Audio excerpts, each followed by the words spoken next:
Bismillahirrahmanirrahim. Assalamualaikum warahmatullahi wabarakatuh. Alhamdulillahirrabbilalamin wa bihi nasta'inu ala umuri dunya waddin wa ala alihi wa sahbihi ajma'in amma ba'du. Alhamdulillahirrabbilalamin. Sobat-sobat, selamat berjumpa kembali bersama Penderitaan Hidup Channel, yang pada kesempatan video kali ini saya akan membagikan sebuah motivasi apabila orang tua kita meninggal dalam kondisi berlumuran dosa. Jadi dalam hal ini orang tua kita sudah meninggal tapi dalam kondisi berlumuran dosa. Kita tidak pernah melihat orang tua kita beribadah, kita tidak pernah melihat orang tua kita sholat, atau mungkin banyak dosa yang sering dilakukan oleh orang tua kita dan orang tua kita keburu meninggal. Nah, itu yang sangat berat dikala orang tua kita sudah meninggal dalam kondisi berlumuran dosa. Kasihan mereka. Nah, tugas kita sebagai anaknya cepat lakukan 3 langkah ini supaya mereka selamat di alam kuburnya.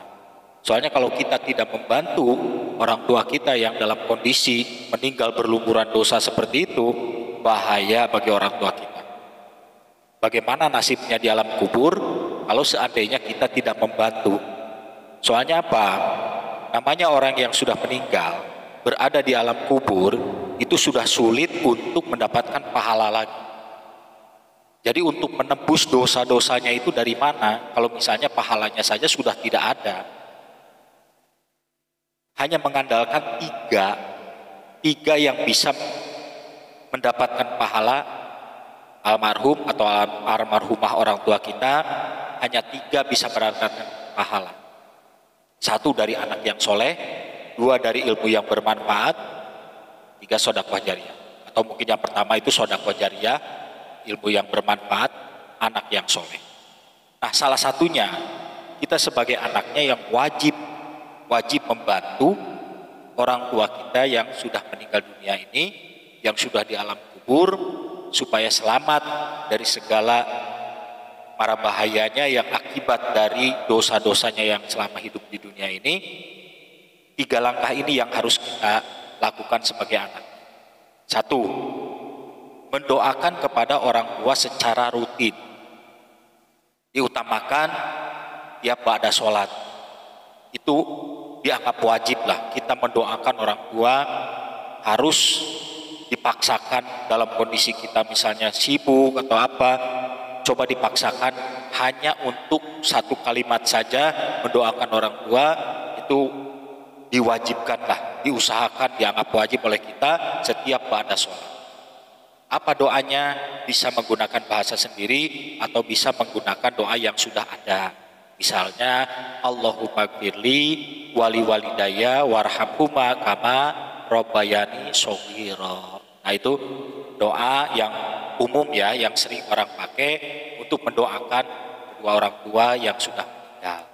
Kalau seandainya kita mau mendoakan dengan kata-kata sendiri, ya silahkan, itu malah lebih bagus. Jadi lebih dimengerti apa yang kita sampaikan kepada Gusti Allah, yaitu dengan cara mendoakan orang tua menggunakan bahasa sendiri. Misalnya, ya Allah, ampunilah kedua orang tua saya. Orang tua saya ini sudah mendidik saya, sudah ngasih makan saya, kan gitu. Jasanya besar buat saya, ampunilah dosa-dosanya ya Allah. Dosa-dosanya selama hidup di dunia, semuanya sebesar apapun dosanya, Mugi Gusti ampuni segala dosa-dosanya. Simpel seperti itu. Atau misalnya punya kata-kata lain, monggo silahkan, kan gitu. Nah, yang kedua, langkah yang kedua ini dikarenakan cukup berat, orang tua misalnya berlumuran dosa, kita harus menggunakan langkah yang kedua selain dari mendoakan orang tua. Setelah mendoakan orang tua, kita harus bersaksi kepada Allah bahwa orang tua kita sudah benar mendidik kita. Bahkan kita bisa sholat, bisa ibadah, itu karena orang tua. Jadi intinya, kalau seandainya kita sudah mendoakan orang tua, ditambah lagi dengan kita bersaksi kepada Allah. Itu untuk menguatkan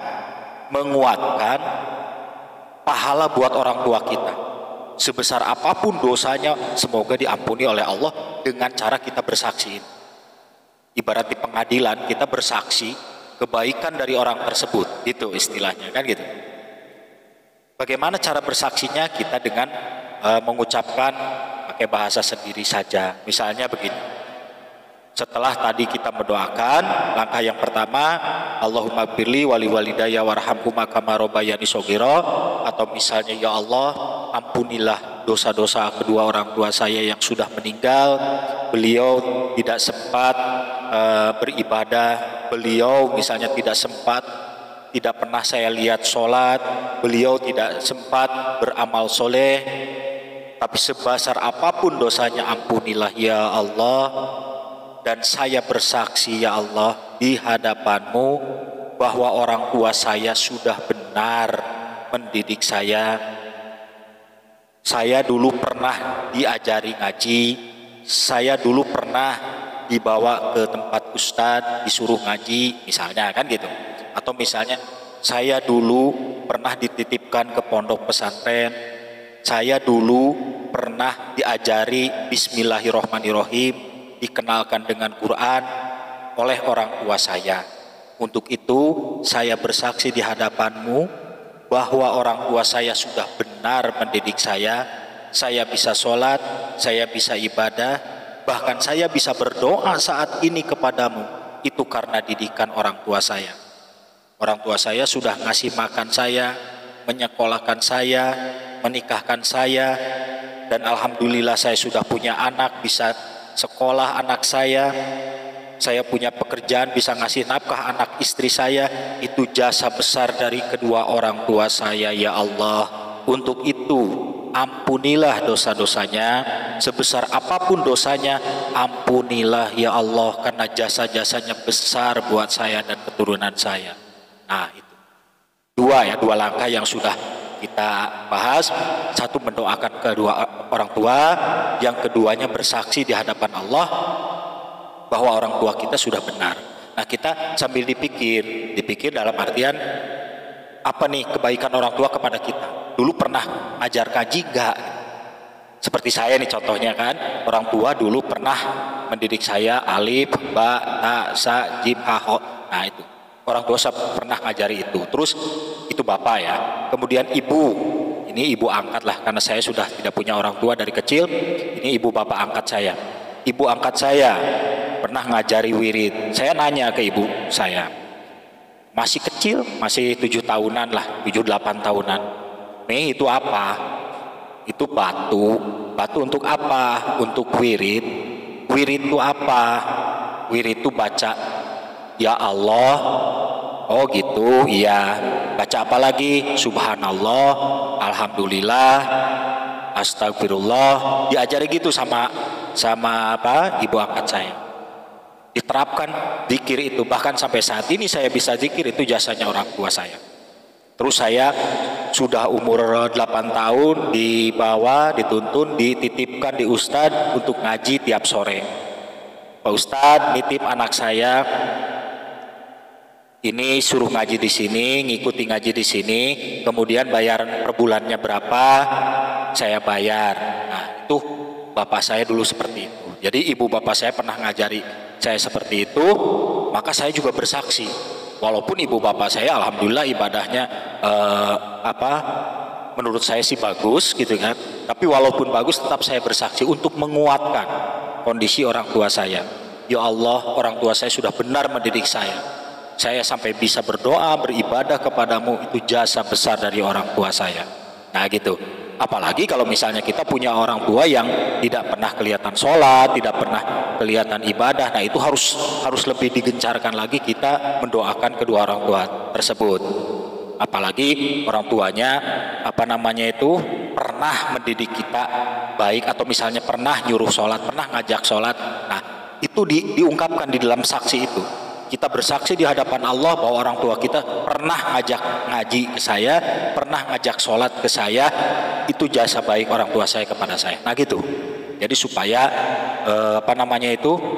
diringankan semua dosa besarnya orang tua, walaupun dosanya sebesar lautan, sebesar bumi dan langit, tapi kalau Allah mengampuni, gak akan susah, pasti diampuni. Itu 2 langkah. Yang langkah ketiga, kita perbanyak sodako atau sedekah. Istilah kita sedekah ya.